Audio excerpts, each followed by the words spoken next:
नमस्कार, डीटीवी भारत में आपका स्वागत है। मैं हूं आपके साथ पूजा वर्मा।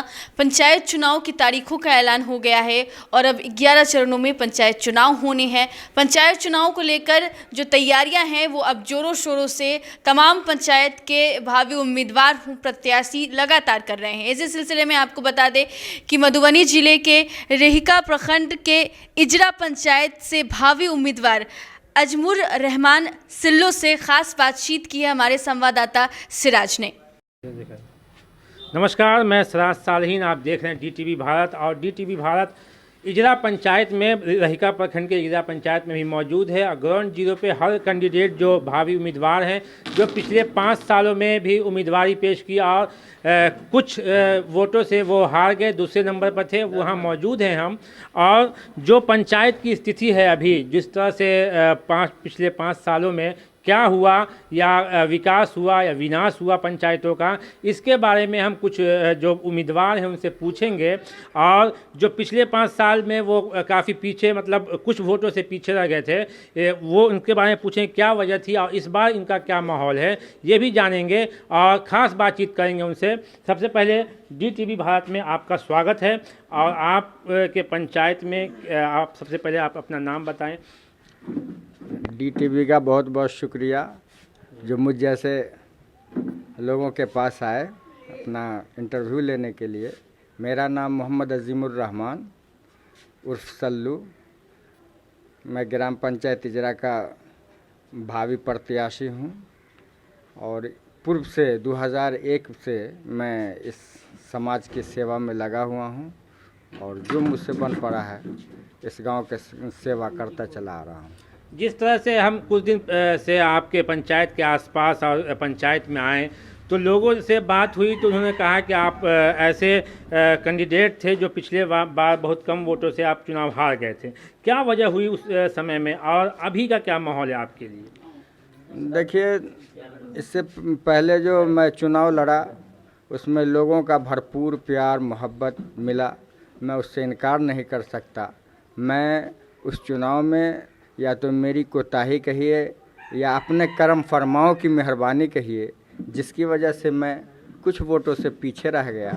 खैर, पीछे रहने के बाद भी मैं उससे मायूस नहीं हुआ और इस 5 साल में लोगों की मैं खिदमत करता रहा और आइंदा भी करते रहने का इरादा है। मैं प्रतिनिधि रहूं न रहूं, मैं खुलूस दिल से हमेशा बचपन से जब से होश संभाला इस गांव की, समाज की खिदमत करता रहा और करता रहूँगा।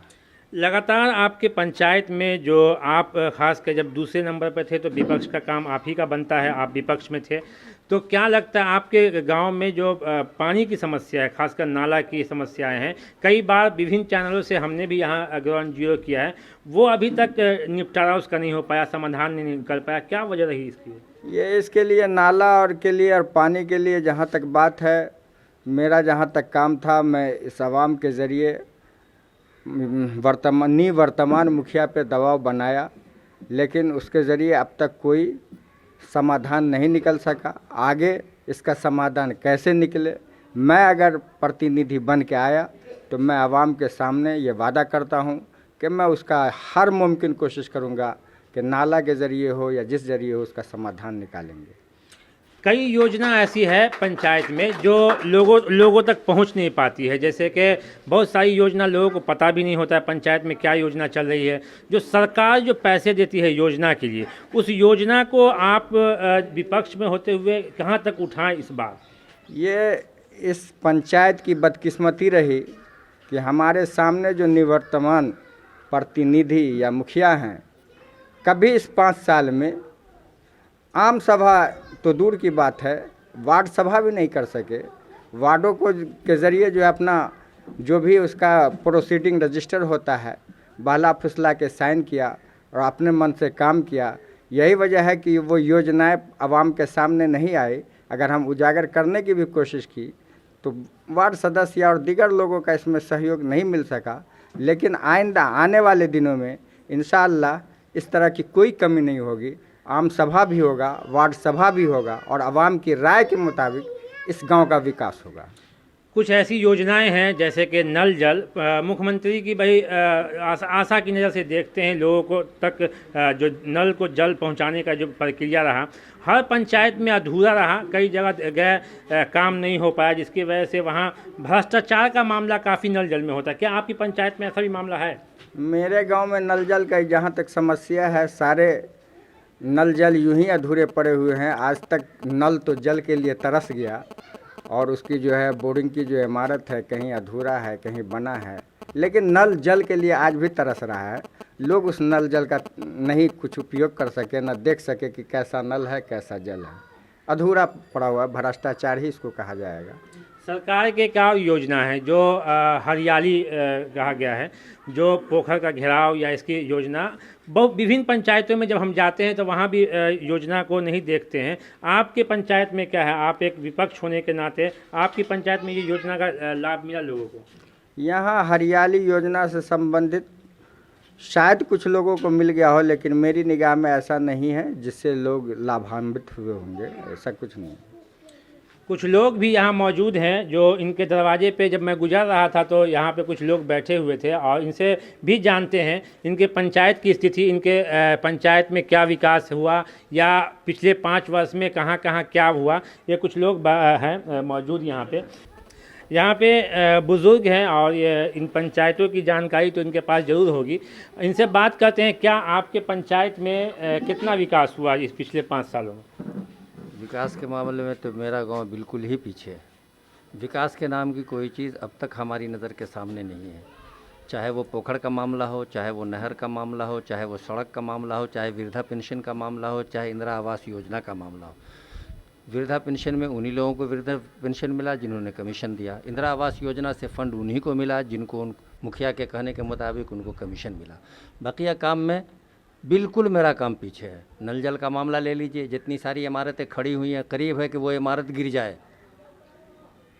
पानी तो चलना छोड़ दीजिए, वो जो इमारत खड़ी की गई है बहुत मुमकिन है कि मादी करीब में वो मकान सब गिर जाए। तो ये विकास का कोई काम इस योजना में आपने कभी कंप्लेन किया इसके लिए?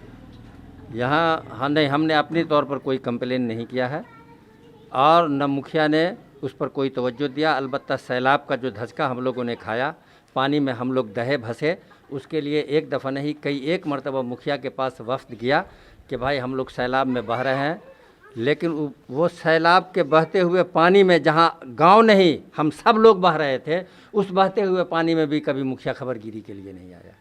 ये हाल है उसके मुखिया का, कभी नहीं आया। आप एक आरोप लगा रहे हैं उनके ऊपर कि ये आज आपके पंचायत में जो समस्या है, खासकर हम जो कई बार देखे हैं, पानी की समस्या बहुत ज़्यादा है।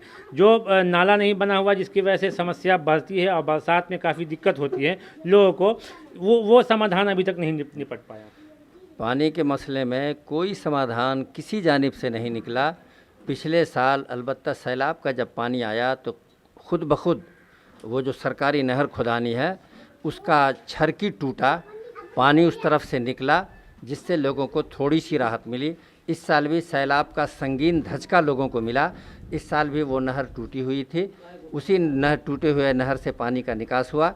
चेजाए के बीच में उस नहर से जुड़े हुए अफराद या अशखास कहिए या अफीसरान कहिए आए कि हम उस नहर को बंद करेंगे, तो उसमें यही अजीमुर रहमान जो अभी फ़िल वक्त कैंडिडेट है मुखिया के, ये और अपने चंद हमराहियों के साथ वहाँ पहुँचे और नल उससे जो जुड़े हुए ऑफिसरान थे उनको उस जगह से वापस किया कि भाई ये नहर उस वक्त तक नहीं भरी जाएगी जब तक कि यहाँ पुल या पानी के निकास की राह नहीं बन जाती है, साइफन ना बन जाए। और इन्होंने अपने तौर पर साइफन के लिए भी आवेदन दिया। भाभी मुखिया जी, इनसे जो बात क्या हुआ था?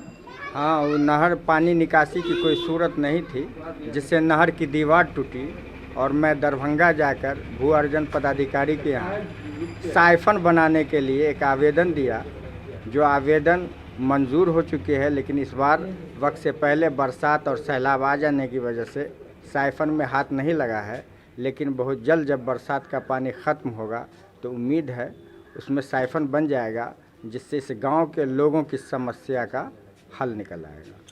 ये थे भाभी मुखिया जो पिछले साल कुछ वोटों से हारे थे और अभी इस बार जो है सो उम्मीदवार हैं और इस बार इनकी उम्मीद है कि इस बार हम इस पंचायत में मुखिया पद के लिए जो चुनाव लड़ रहे हैं, जनता इनके साथ है या नहीं वो चुनाव के वक्त बताया जाएगा। लेकिन जिस तरह से इन्होंने मौजूदा जो मुखिया हैं उन पर कुछ आरोप भी लगे हैं और विकास का काम जो है वो उसके बारे में उन्होंने बताया कि इस पंचायत में बहुत सारी समस्या जो अभी तक निपटारा नहीं हो पाया। मैं सिराज सालीन, आप देख रहे हैं DTV भारत।